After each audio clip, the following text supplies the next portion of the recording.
Imagine rolling up to your school and you see Super and the Panthers waiting to greet you. That's exactly what happened at Irwin Academic Center in Charlotte. In what had to be the coolest carpool drop-off in history, kids had Raheem Blackshear, Gio Ricci, and Chandler Wooten to greet them to class. More than 400 kids got to meet the players and get revved up for Monday Night Football. Yeah, so we came here this morning just to kind of greet the kids, open the car doors, get them excited for school, just get them excited about learning. And so it was a lot of happy faces, a lot of joy, so we were excited about that. Happy Sunday, everyone. I'm Mike Lissette. Well, our super producers are also super degenerates. Why? Because they've been scouring the sports books to find you the best wagers for Monday Night Football. Last week, we were perfect with our bets. So let us keep that trend going. First, the line itself. Carolina is a 3-point underdog at home. The early offerings had the over-under at 40 points flat. Miles Sanders had a solid day in Atlanta. However, the New Orleans defense gave up just 104 yards on the ground to King Henry and the Titans. Only 16 carries for Henry. He made them count, collecting over 59 rushing yards for number 6. Big Bryce could net you some big cash. He needs 197 yards passing to hit the over. Only a $146 last week, but, we expect the first game jitters now to be shaken. We do have to sprinkle some on the Saints, though. Jamal Williams, first swag Kazagage, leader of the hidden village of the Den. He's only slated for 55 yards. We're going over on that since the Panthers had trouble stopping the run last week. Now, our best bet, Jonathan Mingo. Some books have him at 36 yards, just 36 yards. We're going over on him. 5 targets last week, but only 2 catches. Panthers need speed. He can supply it, so you got to get it to the young buck. Al, you were money last week, so which of these are you taking? I'm going to go with Bryce Young. I look at this secondary for the Saints, and it is tough. And I know the young guy has big expectations to come out in week 2 and correct some of the mistakes. But, boy, it's going to be tough slating to get to 200 yards. First off, you did great with the name on Jamal Williams there. I got to go with the over on Miles Sanders' rushing yards. I think the Saints are a lot better against the pass. I think Miles Sanders is able to really open things up. I know you're breaking into new guards, obviously Zavala and possibly Nash Denson as well, but I think he gets the over.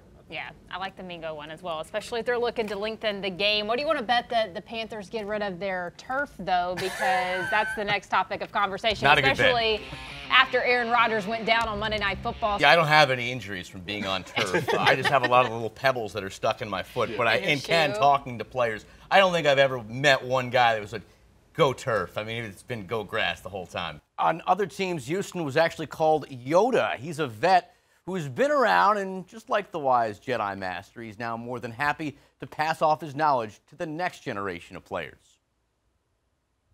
Justin Houston doesn't go around bragging, but man, does he have some interesting stories. If you ask, I'll tell you about me.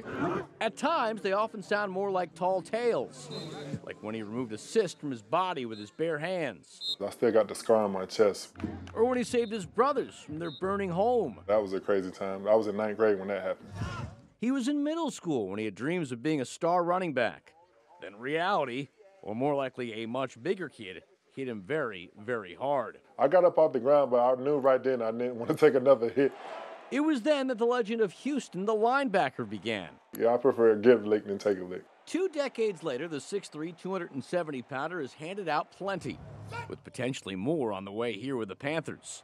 The 13-year vet initially planned on spending another season with Baltimore, but then over the summer came an unexpected plot twist in the form of a ring from his former Indianapolis ringleader. Frank called me. He was just like, I want you here. And as soon as we hung up the phone, I told my wife we're going to Carolina. The Panthers were young, but the 34-year-old Houston didn't see a problem. Instead, he saw an opportunity to help shape a team on the rise. I try to lead by example. Once I'm leading by example, they come ask millions of questions. Houston has pretty much seen it all. Hence why he didn't panic when Brian Burns, in the midst of a contract dispute, missed practice for a few days. And why he's not panicking now, with the team still struggling to find itself. We would gel at the right time. When we gel at the right time, everything will happen the way it's supposed to. Houston says he came to Carolina still chasing that elusive Super Bowl ring. It's clearly a long shot. Then again, he's got the stories and the scars to prove it's all possible. Mike Lissette, Black and Blue Kickoff Live. How does Hayden Hurst thank him for that? He throws the ball into the stands for the first time. But seriously, I mean, the big issue for Carolina receivers in this was getting space. If you're a coach, how do you correct that problem to make sure that, you know, Young he did have the time, but just guys were not getting open? Yeah, separation is a premium when you're talking wide receivers, and I think it's about scheme, it's about route concepts, and then athleticism. Those guys making sure that they come out of those breaks full speed, and they've worked on that all summer, and I think it'll improve here game 2. And speaking of Hurst, just how crucial is it to have that security blanket, that tight end, because we really haven't had that presence in a long time here. I love it, man. I was excited to see the redhead guy go out there and do work. He's going to be the favorite target because when all things break down, looking down the field outside the numbers, he's going to be able to find Hayden Hurst, who was fantastic to start his season. They were keeping it small ball a little bit. Do you think that they'll open things up this week? They'll have to. They'll have to open up the run game. I think Saints are going to pack the box and try to discourage that running game. Well, Young has some options, and one of those guys is Adam Thielen, who you, Carly Gephardt, talked to earlier this week. Yes, that is He been brings solid Carolina. this summer. Carla, Man. you gotta state your case. Hey, this is Panther new. Powerade. This is new. We gotta step it up each season. So give your reason for picking the Black Blues. It's week 2. I'm looking for a bounce back.